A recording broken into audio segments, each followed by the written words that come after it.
Salut, j'espère que vous allez bien. Alors ce post aujourd'hui, cette petite vidéo, c'est toujours en lien avec éduquer ou élever son enfant.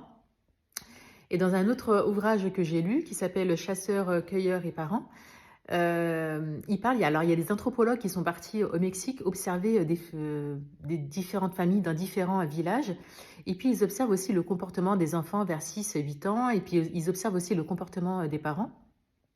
Et ils remarquent que les enfants, ils participent beaucoup à la vie de famille, qu'ils prennent des initiatives et qu'ils sont à même à mener des activités qui sont hyper complexes. Et en questionnant aussi les parents et en observant les enfants, ils leur ont posé la question, mais d'où ça vient? Et en fait, il y a quelque chose qui m'a interpellée, qui est hyper puissant, c'est cette idée de dire que il n'y a pas, il y a pas que cette notion que d'apprendre à ton enfant comment faire son lit, comment ranger ses vêtements, comment plier le linge, comment laver la vaisselle, comment passer l'aspirateur. C'est pas que ça, c'est au-delà de ça. C'est eux ce qu'ils apprennent à leurs enfants, c'est à ce que leurs enfants prêtent attention à leur environnement. Donc ils observent ce qu'il y a autour d'eux, ils observent s'il y a des choses à faire et à ce qu'ils prennent, que l'enfant de lui-même, il prenne cette initiative. Et pourquoi cet enfant, il va prendre cette initiative?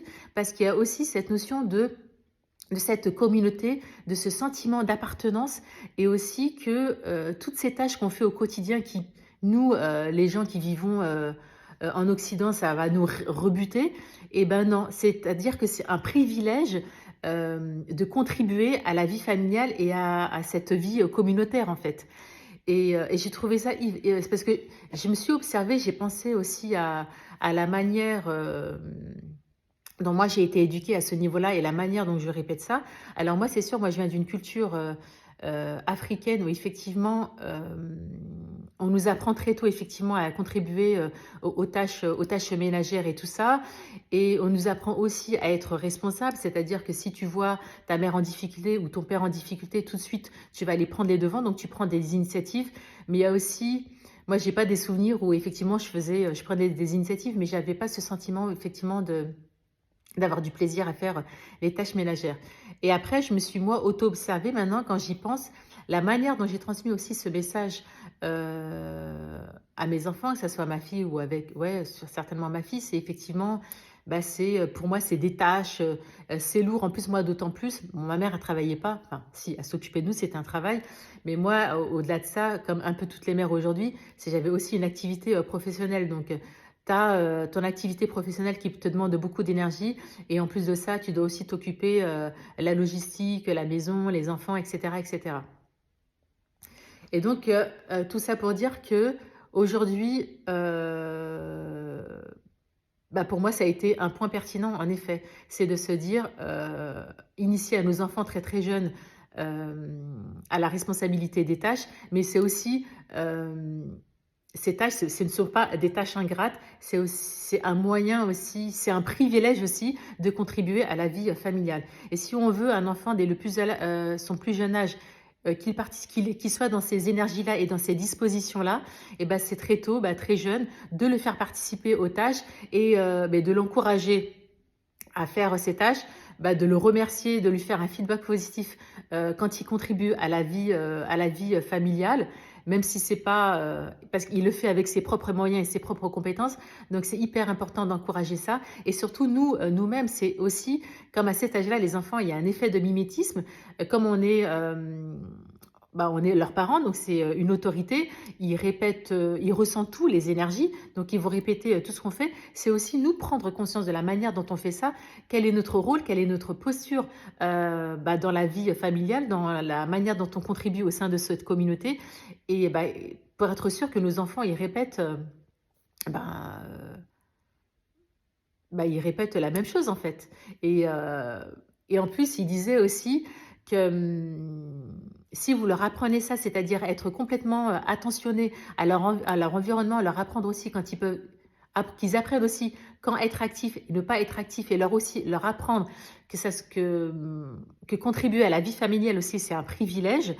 Et ben en fait, ils viennent chercher en fait, du coup ils prennent facilement des initiatives.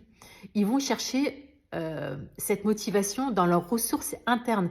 Donc, c'est-à-dire que l'énergie, elle vient d'eux-mêmes. On n'est pas obligé de les solliciter, de leur dire, ah ben voilà, s'il te plaît, si tu as fait ta chambre, je te paye tant. Si tu as lavé la vaisselle ou si tu as débarrassé la table, eh ben, je te contribuerai, je te donnerai ci ou ça, tu vois. Et je trouve que c'est vrai, c'est hyper malsain en fait.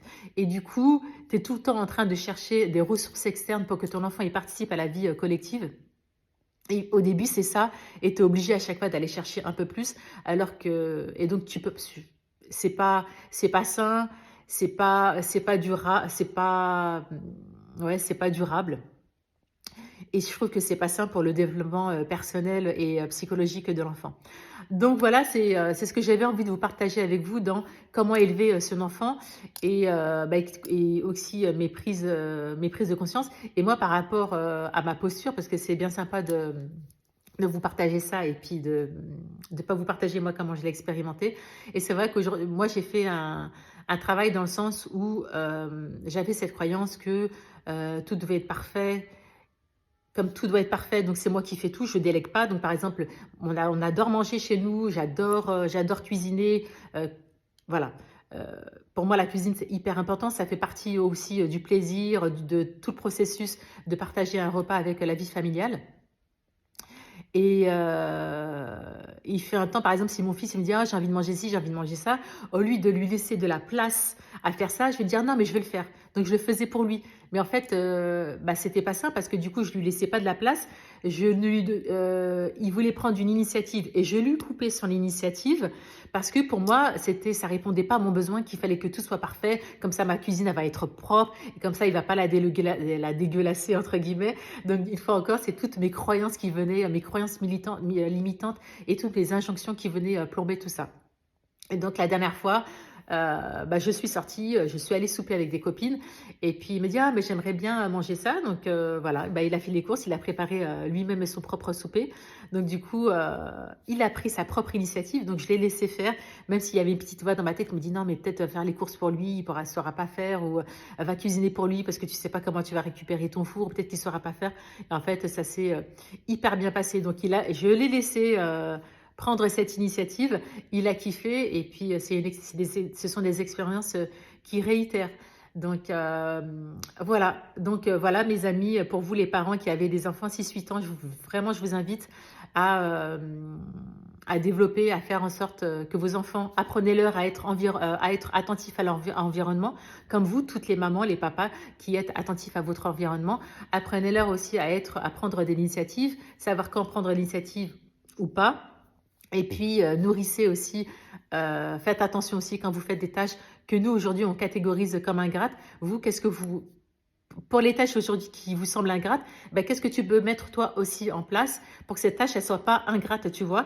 Donc moi, par exemple, quand je fais le ménage chez moi, j'ai plus, quand je me connecte à ça, j'ai plus cette énergie de me dire, ah, il faut que je fasse le ménage. Non, parce que c'est ma maison, j'aime bien y être. Donc ce que je fais, je me mets en mode chill, je mets de la musique coréenne, de la musique à fond, et je suis bien, je fais mon ménage bien, et puis je suis dans des bonnes énergies, je laisse des bonnes énergies. Et du coup, le message que je délivre, et que d'ailleurs je le partage, c'est-à-dire que pour moi, au-delà d'être propre, c'est aussi une question d'énergie. Je me douche tous les matins, d'accord, pour que mon corps il soit propre. Je fais des méditations tous les matins pour avoir une douche énergétique. Et pour moi aussi, de faire le ménage dans ma maison, c'est de mettre ma maison aussi dans des bonnes énergies pour que ceux qui vivent et tous ceux qui viennent soient dans des bonnes énergies. Et quand tu fais ça, et d'ailleurs je leur ai dit, tu ouvrir les fenêtres, faites en sorte que les énergies elles rentrent, tu seras bien, tu te sentiras bien. Et effectivement, c'est ce qu'ils constatent. Et si c'est pas mis en place tout de suite, c'est pas grave, continuez.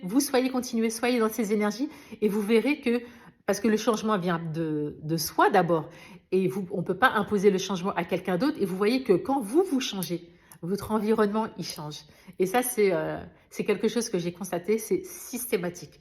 Donc voilà pour la petite vidéo qui dure quand même plus de 9 minutes. Donc j'espère qu'elle vous aura plu. Dites-moi ce que vous en pensez, ce que vous avez peut-être déjà mis en place. Et puis, et puis voilà, prenez bien soin de vous et je vous dis à très bientôt. Ciao. Mouah.